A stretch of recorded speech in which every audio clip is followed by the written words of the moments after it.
Yung mga boss, yung pa rin ang ginagawa ko, Toyota Hilux Tamaraw. So, ang ikakabit ko naman dito, car DVR. Yan. Kung napansin nyo, inilagay ko na yung car DVR dito sa rear view monitor. Pakita ko lang sa inyo. Okay, ito yung car DVR. Ito yung pinaka-display niya. So, dito, pakita ko lang sa inyo, nilagyan ko na yan ng tape. Yung wire. Ayan. Tapos dito, pagdating dito, patlang-patlang na lang yung ginawa ko. Para hanggang dun lang siya. Tapos pagdating dun, kasi wala siyang panel eh.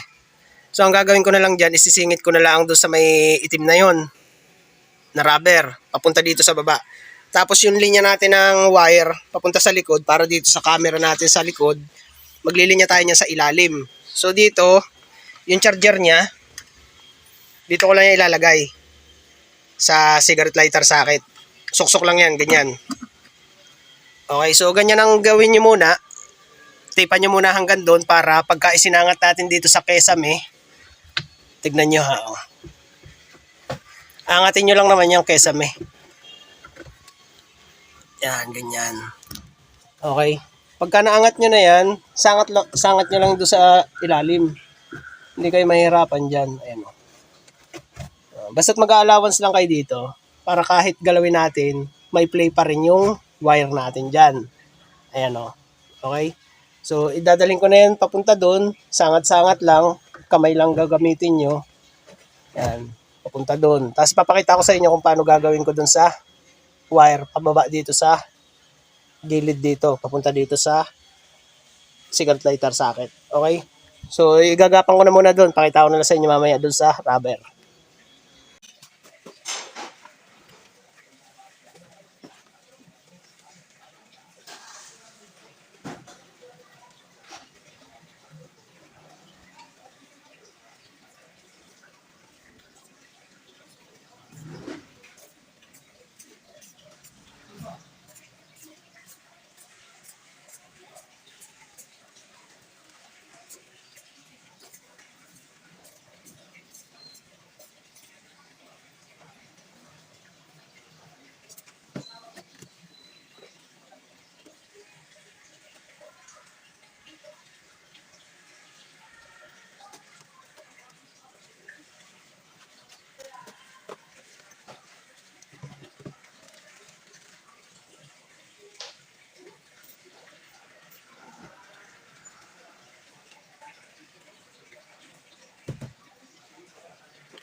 Okay, ganito naman ang ginawa ko mga boss.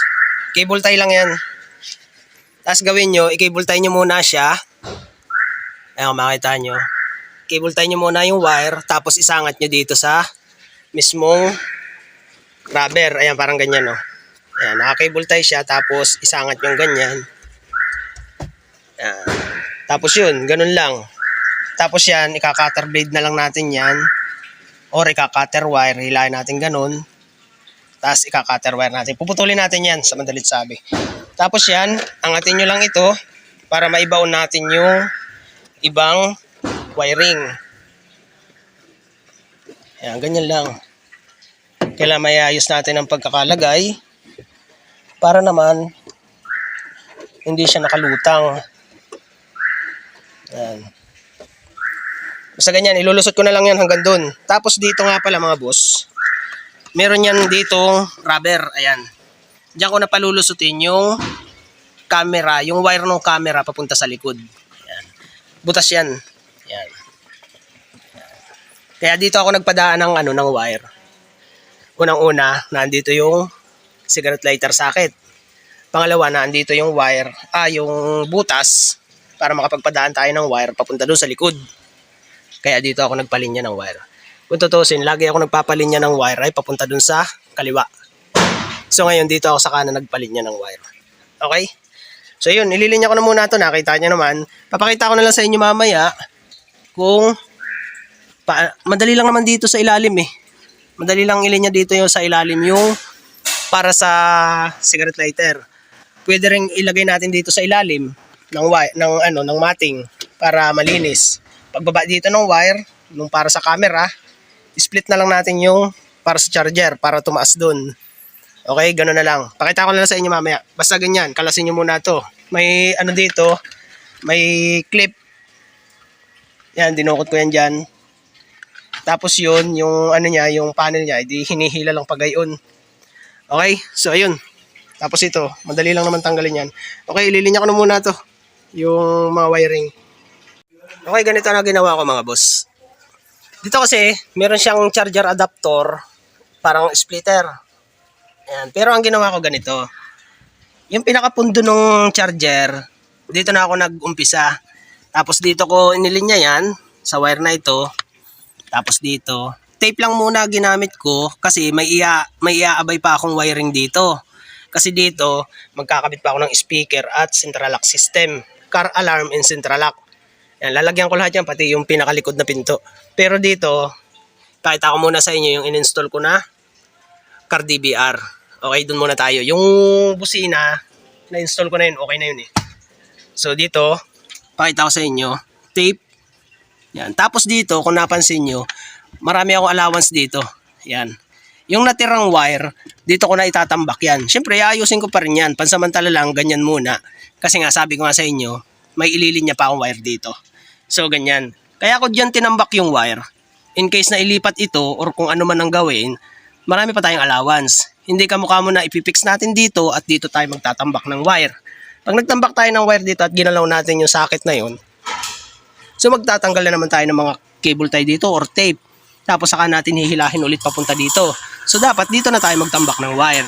Ganun ang setup nun. Tapos dito, diyan ko na nilinya, tapos nakalusot na doon sa rubber. Ayan, kung makita nyo, yun. Tapos yan, nakalusot yan dito sa ilalim. Yung. Tapos yan, ililinya ko na lang yan sa chassis. Papunta doon, sa likod. Makikita ko na lang sa inyo kung saan mga nakadaan yan. Pati yung sa wiring ng central lock, diyan ko din idadaan yun, papunta doon sa likod. Okay? So, ayan. Ganyan lang yan. Yung mga boss, tapos na. Tapos ko na ikabit yung car DVR niya, yung Ambranday Remy Vision. So, ayan yung finish niya. Nailagay ko na rin yung kanyang memory card. So, ipakita ko lang sa inyo yung mga wiring na pinaglinya ko. Dito muna tayo sa unahan. So, dito, isinangat ko lang yan sa ilalim. Naangat naman yan hanggang dito. Pagdating dito, tapean nyo lang yan, or kung may insulator kayo, lagyan nyo. Yan. Tapos ay cable tie. Naipakita ko na rin naman sa inyo yun. Pag ganyan, hanggang dito. Tapos pagdating dito, in-split ko lang dito yung wire ng kuryente, yung charger. Yan, papunta doon. Okay? Tapos yung wire na papunta sa likod, nilinya ko yan dito. Yan, basta may rubber dito eh. Makita nyo yan dyan. Ayun. Okay? Tapos dito sa ilalim, pakita ko lang sa inyo. Dito sa ilalim, yan, ito yung linya ko. Tapos yun, naka-cable tie doon. Ayan o. Tapos doon, cable tie. Tapos nakalusot doon sa ilalim, ayun. Tapos dito, meron lang ako nilagay na clip. Yan. Naka-clip lang yan. Yung bagang cable tie, naka-clip type sa lata. Kaya manipis yan eh. Oh. So hindi na ako nagbutas dyan. So nakalagay lang yan dyan. Tapos dito sa ilalim, check natin sa ilalim. Yan, ganyan ang ginawa ko. Yan. Ayan yung wirings. Okay. Dito naman sa likod, ganito ginawa ko. Wala yung tornilyo mga boss, adhesive lang, tapos nilagyan ko ng sealant. Ayan. All goods na yan, matibay na yan. Okay. So, testingin na muna natin. Testingin muna natin. Buhayin natin accessories.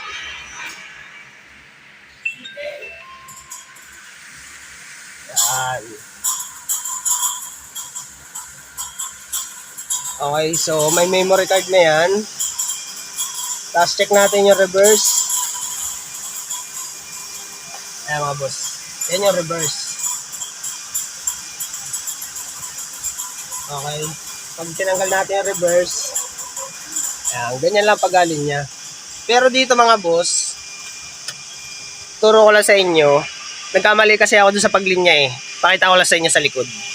Dito sa likod, di ba dalawa yung reverse light niya na tail light. Ito pala walang laman.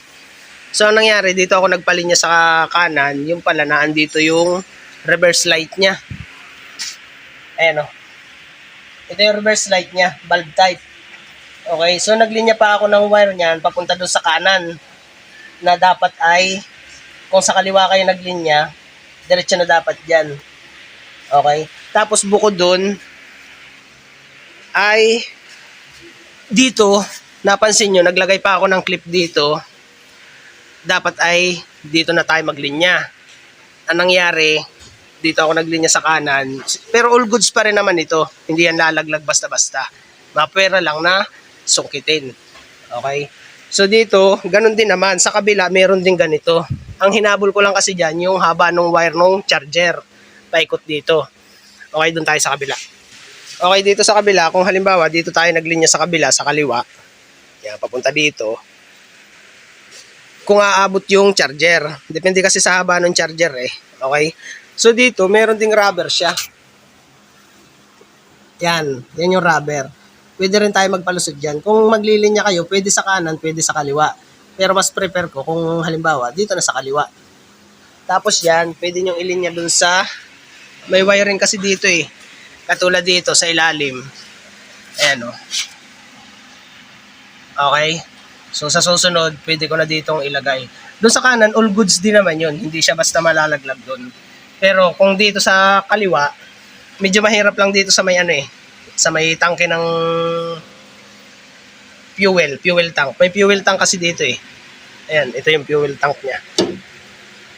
Okay. So kung dito ililinya, mainam din. All goods din yan. Katulad dito. May lalagyanan tayo na pwede natin i-cable tayong wirings. Ayan. So ganun lang. Kung sakali man, pwede sa kaliwa, pwede rin sa kanan. Depende sa nyo. Pero mas prefer kaliwa. Kasi nandito yung reverse light niya. Ito kasi walang laman. Tignan nyo ako. Ayun o. Walang laman yung para sa reverse niya. Pero kung sakali man, gusto nyo lagyan, pwede naman yan, bubutasan nyo lang. Okay? So, yun. Okay na. Toyota Hilux Tamaraw. Installation ng car DVR. Okay, naipaliwanag ko na. Pwede sa kaliwa, pwede rin sa kanan, pwede kayo maglinya. Okay, kaliwa or kanan, pwede yan. Maglinya kayo ng camera sa likod. Okay, kung sa naman, magpapalit ng head unit at maglilinya ng camera, pwede sa kanan, pwede sa kaliwa. Pero mas prefer, sa kaliwa tayo. Okay?